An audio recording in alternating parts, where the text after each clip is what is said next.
मेरे प्रिय दोस्तों, आजकल जो छत्तीसगढ़ में जो धर्मांतरण को लेकर पूरा बवाल मच रही, जो बजरंग दल वालों बदनाम करके रखा है कि धर्मांतरण हो रही है, केवल क्रिश्चियन लोग के बदनाम करके रखा है। सब पीछे पड़ गए, सब पूरी तरह जो होता है ना, हाथ धो के पड़ जाना, वही हाल हो गया है। सोच सकते हैं मेरे प्रिय दोस्तों, दो पास्टर अपने ही घर में प्रार्थना कर रहे थे, उन लोग को पकड़कर पुलिस के द्वारा जाकर जेल डाला गया। मेरे प्रिय दोस्तों, इस तरह का हालात बन गई है कि अब जेल जाना अनिवार्य हो गया है। भाई, घर में भी प्रार्थना करो तो जेल जाना जरूरी है। इसका मतलब प्रार्थना करवे मत करो। घर में सोच सकते हैं कि मेरे प्रिय दोस्तों, घर में आदमी प्रार्थना करो तो उसको आदमी बोल रहा है कि धर्मांतरण कर रहा है, तो बाहर आदमी क्या बोल सकता है? इसके बारे में चितरंजन पास्टर जी क्या बोल रहे हैं, पहले उनका वीडियो देखिए। के दुर्ग जिला में ईसाइयों का प्रार्थना सभा चल रहा था। पुलिस आती है और पास्टर को गिरफ्तार करता है, और वो सभा जो चल रहा था वो एक घर में चल रहा था। पुलिस गिरफ्तार करके पास्टर को जेल भेज देते हैं। हमारे बीच में पास्टर जी हैं, ये बोलते हैं कि धर्म परिवर्तन होता ही नहीं है, धर्म परिवर्तन हम लोग करते ही नहीं हैं।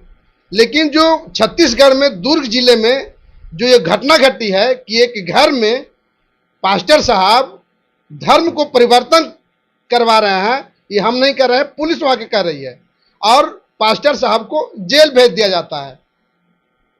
और पास्टर साहब कहते हैं कि धर्म परिवर्तन होता नहीं है। कैसे देख रहे हैं आप इसको? जो छत्तीसगढ़ के दुर्ग जिला है, वहां पर एक घर में पास्टरों के द्वारा प्रार्थना सभा चलाया जा रहा था, और बजरंग दल के कार्यकर्ताओं के द्वारा पुलिस को इन्फॉर्मेशन की जाती है, और पुलिस आती है और उन लोगों को धर्म परिवर्तन के आरोप में गिरफ्तार करती है। हम आप लोगों से सवाल ये पूछना चाहते हैं कि क्या कोई व्यक्ति अपने घर में प्रार्थना सभा चला रहा है तो गुनाह है?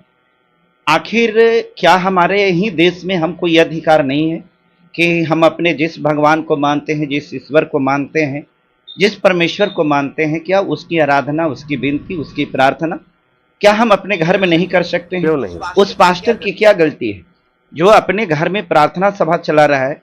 जो लोग इंटरेस्टेड हैं, जिनको मन कर रहा है, जो परमेश्वर में विश्वास करने वाले हैं, वो आकर के प्रार्थना सभा में अपने घर में आकर के हैं, तो इसमें बुराई क्या है? इसमें दोष क्या है? सरकार को कानून के मानते हैं कि नहीं आप? सरकार के कानून को बिल्कुल मानते हैं। जब वहां की सरकार कह दिया कि पास्टर को अपने चर्च में ही सभा चलाना है, प्रार्थना करना है, तो घर में नहीं चलाना है, तो फिर आप क्यों चला रहे हैं घर में? चुप परिवर्तन करवा रहे हैं, धर्म परिवर्तन करवा रहे हैं। तो सरकार का जब कह दिया गया कि नहीं चलाना है, आपको अपना चर्च में चलाइए, तो फिर आप घर में क्यों? ये सवाल जो ऐसा है ना, ये सवाल को सुन करके और इस सवाल से ही जो है ना, एक कह सकते हैं कि दोगलापन नजर आता है। एक सवाल हम आपसे पूछना चाहते हैं, सरकार ने यह कह दिया कि आपके घर में, अपने घर में आप चर्च नहीं चला सकते हैं, आप अपने घर में प्रार्थना सभा नहीं चला सकते हैं। यह सिर्फ ईसाइयों के लिए है। हिंदू के लिए क्यों नहीं बताया कि आप अपने घर में पूजा पाठ नहीं कर सकते हो? आप सत्यनारायण के कथा कहाँ कहते हैं? घर में कहते हैं, घर में कराता है। अब आप कर्मा और तीज कहाँ करते हैं? क्रिश्चियन लोग नहीं कर सकते। देख रहे हैं ना भाई, आपको तीजा कर्मा और सत्यनारायण, झूठ नारायण करने के लिए आप घर में कहते हैं, तो ये लीगल है। हम अपने घर में प्रार्थना सभा चलाते तो ये लीगल है? क्या गलती? आप बताइए ना हमको। तो कानून बन गया, उसी पर चलिएगा। तो कानून आप इसको क्यों नहीं बनाए? इन्हें बताइए। ठीक है, कानून बन गया, तो कानून खाली यही क्यों बन सकता है कि एक क्रिश्चियन अपने घर में प्रार्थना सभा नहीं कर सकता? तो आप यही नियम क्यों नहीं बनाए कि कोई भी व्यक्ति, भारत के रहने वाला, हमारे राज्य के रहने वाला कोई भी व्यक्ति अपने घर में पूजा पाठ नहीं करेगा? ये लगा बनाना चाहिए था ना। आप ये क्यों नहीं बनाइए, बताइए ना। तो धर्म परिवर्तन करवा दीजिएगा। धर्म परिवर्तन हो गया तो ये क्या हो रहा है? जब कहते सरकार जब कह रही है, अच्छा सरकार के मानते कि नहीं? मीडिया संविधान को मानते हैं, बिल्कुल मानते हैं। हम संविधान से ही चलते हैं। संविधान के मानते हैं ना, तो ये जो बात आप उठावे, लोग बताते हैं संविधान ये कहता है, कानून ही बताता है कि आप प्रलोभन दे करके, लोभ लालच दे करके, किसी को डरा धमका करके किसी को धर्म परिवर्तन नहीं करा सकते। तो वहां पर तो लोभ लालच दे करके आप, क्या लोभ लालच है बताइए ना, क्या लोभ लालच दिया गया है? आपके पास में क्या एविडेंस आया है कि प्रार्थना सभा में बैठा था, उसको बुलाया गया कि आओ तोरा हम 2-2 लाख रुपया देंगे, आओ हम तुमको ये कर देंगे वो कर देंगे। एक मसीही लोग जो होते हैं, एक पास्टर जो होता है, वही बात कहता है जो हमारी बाइबल में लिखी गई है। हमारी बाइबल क्या, हमारी बाइबल में याकूब 5:15 वचन कहती है, विश्वास के प्रार्थना के द्वारा रोगी बच जाएगा, प्रभु उसे उठाकर खड़ा करेगा, और यदि उसने कोई पाप भी किया हो तो उसकी भी क्षमा हो जाएगी। हमारा परमेश्वर पाप करते रहिए, वहां क्षमा होते रहेगा, यही सिस्टम है। क्षमा के मतलब समझते हैं क्या होता है? आपका है तो बहुत अच्छा है, एक घड़ी पुनियाद घड़ी यादों में पुनियाद, तुलसीदास प्रभु संगति कटे कोटे अपराध। समझते हैं कर अर्थ क्या होता है? तुलसीदास के नाम ले लो, करोड़ों करोड़ पाप करते रहो तो सब अपराध क्षमा हो जाता है। तो आप वाला बढ़िया है, और हमारे वाला में तो सिस्टम है कि अगर कोई व्यक्ति एक बार पाप किया, अब अपने पाप को दिल से स्वीकार कर लिया तो परमेश्वर उसको क्षमा करते हैं, लेकिन बार बार की गलती को तो क्षमा नहीं होता है। लेकिन यहां आप में तो सीधा सीधी कह रहा है कि एक घड़ी पुनियाद घड़ी, अब आधों में पुनियाद, मैंने कितनों भी गलती कर देते, करोड़ों करोड़ सैकड़ों आप गलती कर देते हैं, और करने के बाद अगर आप भगवान का नाम ले लेते हैं तो आपका सारा पाप अपराध मिट जाता है। तो ये बताइए, यही वाला सही है? सही है, सही है। ये आपका रामायणमा में जो बतिया लिखा हुआ सही है? आप तो घुमाने स्टार्ट कर देते हैं, आपको जो है ना, आपके पास में कोई जवाब नहीं होता है। अब आप यही बात कहते हैं कि घुमाने की बात, वही कानून की बात हम कह रहे हैं। अरे भाई साहब, अच्छा अभी आप बोले, अभी आप क्या बताए कि एक मतलब पाप करते रहो। हमने जब इस वचन को बताया कि परमेश्वर कहते हैं कि याकूब 5:15 वचन कहती है कि विश्वास के प्रार्थना के द्वारा रोगी बच जाएगा, प्रभु उसे उठाकर खड़ा करेगा, और यदि उसने कोई पाप भी किया हो तो उसकी भी क्षमा हो जाएगी। आपने क्या कहा कि इसका मतलब पाप करते रहो? आपने यही कहा ना। इसका मतलब यह नहीं है कि पाप करते रहो, इसका मतलब यह है कि आपने अगर गलती किया है, आपने अपराध किया है, आपने पाप किया है, तो अपने पाप को अंगीकार करो, स्वीकार करो कि हाँ हमने पाप किया है। सुनिए, किसी को हत्या, सुनिए एक मिनट, ना किसी को हत्या कर देगा, हत्या करने के बाद में आपके चर्च में चला जाएगा, तो उसको पाप खत्म हो गया। देखिए, अब इस बात को समझना, कोई व्यक्ति अगर हत्या कर दिया है, ये अपराध किया है, अपराध करने के बाद अगर कोई व्यक्ति इस बात को कहता है कि हे परमेश्वर मैंने गलती किया है, मैंने अपने पापों को, अपने गुनाहों को कबूल करता हूं कि मैंने ऐसा किया है, लेकिन एक प्रायश्चित क्या होता है? प्रायश्चित का मतलब हुआ कि अब हम इस प्रकार के गुनाह नहीं करेंगे, पहली बात। दूसरी चीज, वो जो किया है गुनाह, कोई परमेश्वर में आकर के यीशु मसीह को ग्रहण करके कोई व्यक्ति इस प्रकार के अपराध नहीं कर सकता है। शायद आपको यह पता नहीं होगा, कोई व्यक्ति मसीह को मानते हुए इस प्रकार की घिनौना अपराध नहीं करता है। अब अगर कोई करता है, इसका मतलब वो क्रिश्चियन नहीं है, इसका मतलब जो है परमेश्वर का। कितना तो पास्टर लोग को ऊपर FIR हुआ इस सब के बारे में ही। कौन सब के बारे में? रेप कांड में भी हुआ था, अभी को जो है पास्टर लोग थे, उसमें भी बवाल हुआ है। नाम पता है? नाम पता है? अरे आप पास्टर आप है तो आप ना बताइएगा। आप पास्टर बजिंदर जी को बात कर रहे हैं? हाँ, बजिंदर जी के। पास्टर बजिंदर जी बड़ी आपको याद है, राम रहीम आपको याद है? याद, गलत किया तो जेल में है। और अगुआ बाबा के बाबा एगो और याद है, झांसाराम। ये कौन में? क्रिश्चियन के संत थे। अरे 1000 एग्जाम्पल महाराज आपका है। मेरे पक्ष में एक आदमी के ऊपर आरोप लगा, उसको कारावास हो गया, जीवन कारावास हो गया। आप उसका कहते हैं कि ये और इधर वाला की गिनती आपका भूल जाते हैं, आपको याद नहीं रहता है? जो हरियाणा में खट्टर की सरकार थी, उस समय राम रहीम को अरेस्ट किया गया था, गिरफ्तार किया गया था, है ना? ये मालूम है? ओकर बेटा के क्या नाम था? बेटा के भी नाम याद है? नारायण साईं कौन है, ये मालूम है? मालूम है। ये क्या चीज में जेल गया, ही बताइए।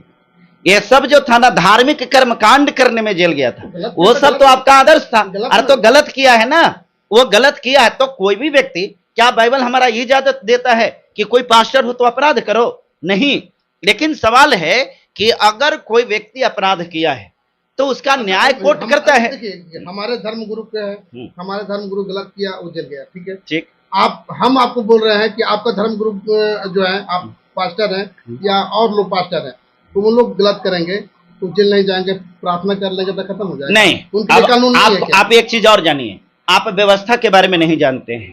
मनुष्य के जीवन में दो गो व्यवस्था काम करता है।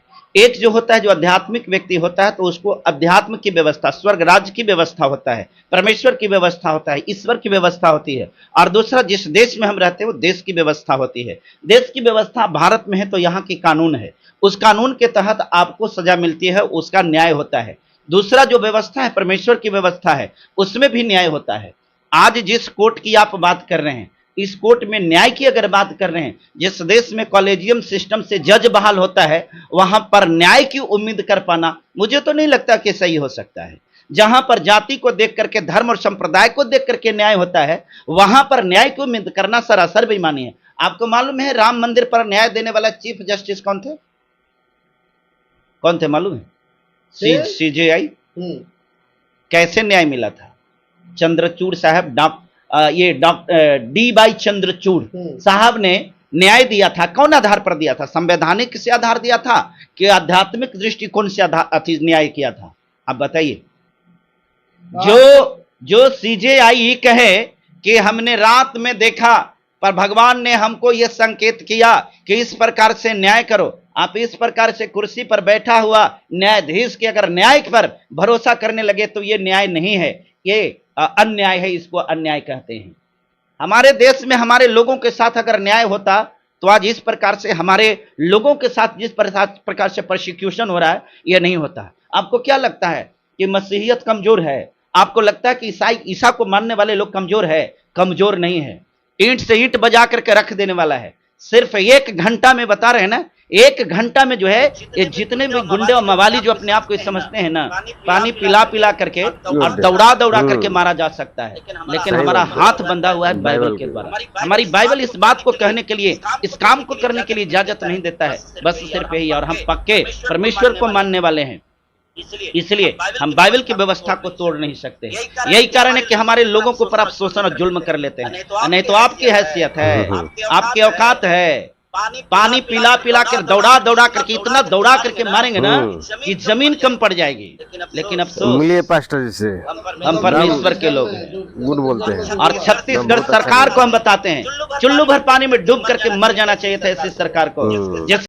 मेरे प्रिय दोस्तों, आप लोग ने ये वीडियो देखा, जिस तरह चित्तरंजन पास्टर ने बताया, मैं तो बहुत खुश हूँ। वो नीडर होकर बोलते हैं, जो भी बात बोलते हैं वो नीडर होकर बोलते हैं, और उन्हीं को हम सबसे ज़्यादा इज्जत करते हैं। भले पॉपुलर हो या ना हो, लेकिन वो बात जो बोलते हैं ना, नीडर होकर बोलते हैं, वो सच्चाई बोलते हैं। और सब बड़े बड़े पास्टर भी नहीं किसी के खिलाफ बोलता है डर से। सोच सकते हैं मेरे प्रिय दोस्तों, इतना बजरंग दल का ये लोग, गुंडा लोग जिस तरह का हरकत कर रहा है, उस तरह का डर से बड़े बड़े पास्टर भी नहीं बोल पा रहे। लेकिन ये पास्टर जी इतना सुंदर से बोल रहे हैं कि उसका जवाब ही नहीं, और लोगों को क्लियर बोल दे रहे हैं, खुल्लम जो दिल में आ रहा है, जो बक दे रहे हैं। मेरे प्रिय दोस्तों, जिस तरह 2 पास्टर के जेल लेके गया लोग, इसका मतलब क्या है कि जातिवादी चल रहा है। जो गरीब है, छोटे लोग हैं, जो हिंदू छोड़कर किसी अन्य धर्म का है, वैसे लोग को ये सब काम कर रहा है। सब बजरंग दल एंट्री पहले कर रहा है, तब पुलिस को बुलाता है सब, और पुलिस भी उसी के साथ देता है जो गुंडा लोग हैं। आजकल वही चल रहा है, पुलिस भी गुंडा से डर रही है। इसका मतलब क्या है? डरवे न करे जी, जब जानते हुए भी वो काम उसी की ओर से कर रहा है कि भाई ये लोग प्रार्थना कर रहे हैं, घर में क्या गुनाह है भाई, चोरी चपाटी तो नहीं न कर रहा है।